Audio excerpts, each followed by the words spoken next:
ɗi mahodeji kamen ɗum ko histoire taari kamen kiɗɗon ni donc ɗum hina affaire tourisiyagal ni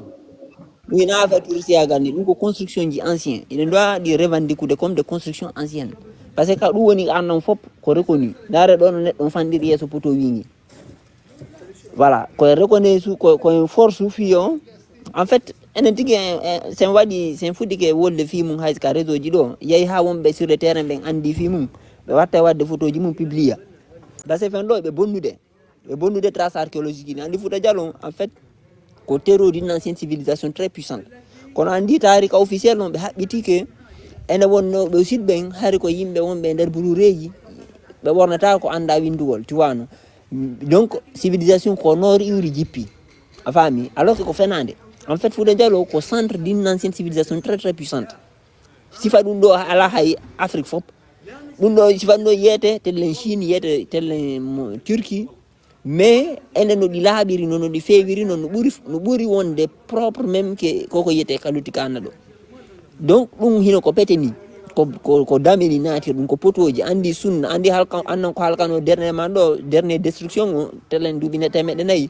ko yiite wuluno à plus de 4000 degrés 4000 degrés ko ɗum yoosini ɗum andi kamen a yeey wonde sikka ko debbo dari ma gorko dari en fait ha wonno hara ko statue ji lawnu kono andi ɓayti yoosi déformé ke kono a yiye toujours forme neɗɗo ko en fait donc basare waɗe statue normalement har ma ka alqur'ana tigiri parce que ko nan ɗum inete idole ko inte idole komo jokkuɗa haɗa nandintinoɗa ñentinomo andi wano nelaɗo ɗo hande ɓe wahabiyaɓe ɓe watti nelaɗo statue nelaɗo idole par ce que hiɓe nandintinnade e makko alors que Allah e naalen jokku nandintinnade e makko alors que Allah e naalen jokku nelaɗo Allah ni koye jokkumo kanko mais ɓe nandintinnade mo hoore fenade ɓe windi defte ɓe waɗi e hunduko makko tata o anda fimu hande o anda fimu janggo sahaba anda fimu ɓe windi defte ɓe waɗi e hunduko e sahabaɓe anda fimu hande anda fimu janggo ɓe watti ɓe sanamuji ɓe watti ɓe idole ji ko ɗum woni idole hina statue no har lawma amen ɓe lesa statue ji vrai ɓe waɗa e statue har civilisation jarɗo no Fouta Djallon kono ɓe sali revalorise ɗum ɓe waɗi wasay ko piiji touristique hande noon ɓe infiltrude nder toon point stratégique ɗi ɓe installe o ko wona découvrir de kon ɓe jatta et puis ɓe lanca ko lutti kon voilà donc taari kamen on himo mawni mama men alma Bocar Biron ɓen hina cuuɗi huuɗo wonnode ko ɓayde ɓe fooli en hay o date de 1725 koko fefinda ko date conventionnel ina date fixe o taari kamen fop koko kamɓe jooɗi windi ɓawo koɓe fooli en ɓe windi taari kamen o ɗum wanno on date de 1725 révolution du Fouta Djallon koko fefida ten wanda hande ko fenade par ce que kodi tengela déjà har mo wuuri en 1400 e nder Fouta hayri har ko kamɓe ko yiɗi ɗe pammeje ɓe hoɗuno te kadi laaɓe no woduno déjà kanka laaɓe no woduno on temps voilà et puis o monti armé o influence territoire makko harno fota e 7 pays hande ha Fouta Toro ha Mauritanie ha Mali ɗum fop o domini voilà à 1400 donc de ɓen ɗo révolution Fouta Djallon en 1727 ɗum fof ko en fait ɓayti ɓe fooli en ɓe inventi dartum fi waɗugol en hoɓɓe yani en mode ko ene woni sakkitiɓe arde par ce que wano soso ko ar ɗum vers les 1730 ari Guinée ka dande maayo ɓe ardi manin ka kañum e porton ardi ɓeɗon ɓe ɓoyali ɓeɗon ko vers 1900 ɗo ari voilà à 1930 har koɓe 42000 ɓaydi Sékou Touré ɓayde ɓe ƴetti laamu ngu ɓe taƴi ɓe inventi o 4 région naturel fino ɓe heɓira leydi ɓe taƴi ɓe inventi o 4 région naturel fino ɓe heɓira leydi ɓe changi le inde 140 nden ɓe watti Farana ɓe ƴetti Dingirawi Dabola ɗum fof ɓe ukkiti e maɓɓe sigiri tigiri koɗoli ɓurɗi kiɗɗude nder sigiri ɗin ko inde fulɓe ko koɗoli fulɓe en vrai ƴette bariɓe voilà boke ko ɗongal man Bocar Biro armé mum o yaltuno fenɗo ɓe faalaɓe wadde rébellion ɓe ari timbi ɓe jooɗi ɗon ha ɓe selli ɓe yaari ɗuma keebu ɗum noon koye zone boke on to ko ɓe wontuno e maɓɓe ɓe arti ɓe hetti laamu maɓɓe mum donc ɗum fof ko territoire ji fulɓe en vrai kono hande ɓe ƴettino fof ɓe endiɓe ko base cote hari lawka l'histoire ko inna soso ko geɓum e nder Kimbiya geɓum konka frontiére avec Sierra Leone konko ɗum tun inteten soso kono hande ɓe dominino fof ɓe inventi o 4 région soi-disant naturel fenade voilà joni noon taari kamen o ɓe addi ɓe fof ɓe andi en fait ko iri Fouta Djallon o ko terreau d'une ancienne civilisation mondiale koko woni Fouta Djallon no ɓuri tidde hay koko woni Égypte antique par ce que ɗi réseau galerie souterraine ji no taƴi di fuuta fof boowene fof no jogodiri voilà kono ɓe faala kan no yalta en fait ko ɓe faala andi tarika officiel on ko enen ko yimɓe ɓurure gande ɗen ko dow yaade ko Maghreb on jippori on faami mais si ɗiɗo piji yaltinama par ce que ɗum ɗo yiyete hay Pérou yiyeteten Chine to ay ɗe dame ko ɓenta comme la porte des étoiles ay neɗɗo no fandiri par rapport e damingi yiyete toon noon no revalorisa no valorisa no andake ko construction ancienne kono si ɗum ɗo wolama fi mum ɗo hande yiyamake enen battane marɗon sa no ɓurtide konko woni Turquie konko woni Japon andi wayliti tarika mum en fait gandal ngal ko sud iwriyari au nord hina mere almorabi tuna almoravide ɓeɓen ko futatoroɓe iwri ɓe yeehi ɓe civilise Espagne kono andi ɗin tarikaji ɗum aransaɓe voilà joni noon ko ɗum ɓe dari d'abord rada gollen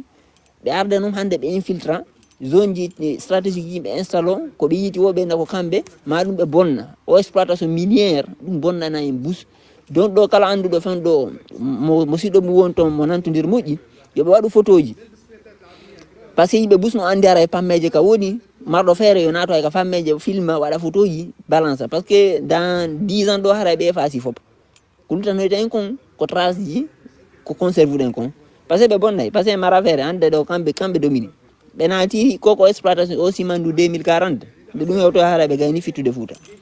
voilà ko ɗum ɓe darani ni ko trace ni hina mere kadi yahudi ɓen ko Fouta Djalo ɓe falno wadde état Israël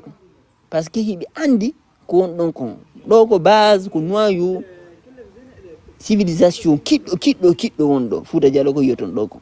nasama kala ni ɓe enen noon ene mimen on ko ɓe yahudi ɓe tigiri par ce que kamɓe ƴetti identité men o bani Israël faami ɓe ƴetti inde men ɗen ɓe ƴetti kadi gande men ɗen koko ɓenta kabal ko gande ko ɓenta étoile carré magique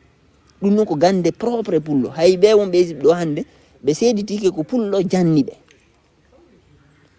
ɓurɗo donnude ɗen gande ka maɓɓe on ben makko janni mo ɓe mais ben makko ko pullo ɗum jannunoɗo yiɗo Tchad ko gande men noon koko inte koko yiyata ɗo ko dale kabal ɓe waɗa carré magique ɗum ha Maroc ɗo yiyete ɗum ko gande propre pullo ko enen ati wadde les astro les woni les premiers astrolabes les plus anciennes ko Nigéria yiita zone ji fulɓe yani waɗɓe cartographie koode ɗen quoi andugol hono déplace sorte donc ko ɓe yawdi ɓe jooɗi hoore men en vrai de vrai par ce que leydi men ni ko ɗo ɓe falno en salade ko woni ɓe wawali ɓe taƴaki noon fen ɗo ni ɓe infiltrude nder ton mais fii suuɗugol ɓe waɗa hôtel woyi ɓe nano ko fiyargol fi jiidira fi dargol ndiyan no hibba en fait kamɓe ɓe andi ko woni ɗo ko mais enen ɓe wirni e mum complètement enen tigui len andi kolte ngelaen koye ɗe pammeje hoɗum on faami almamiɓe ko har ko étage ji mari Fouta Djalo no windi clair et net kono hande ko cuuro huuɗo nayla woɓe hollirta hen ɓe nano ko hoɗuɗo nder cuurmuɗo e nder Dalaba ko ɗon o contrôle uno Fouta Djalo fop espace ɓurɗo pays tati andi ɗum nanaki dumbuya ɓe ɓaleɓe fof ko gotum ɗum ko arɓe ɓen hina ha Afrique jeeya ɓen ko arɓe ko ɓe haɓunone laaɗo nden neɗo nahbunoɓe laaɗo Bukhari en ɓen fof har ko ɓaleɓe Bukhari koko nan ton ɗum fof ko ɓaleɓe ɗum en fait ko kamɓe arde ka diina waylitaka ndara o hande nde jokkude islam a jiɗana joka islam a fenayi a janfoto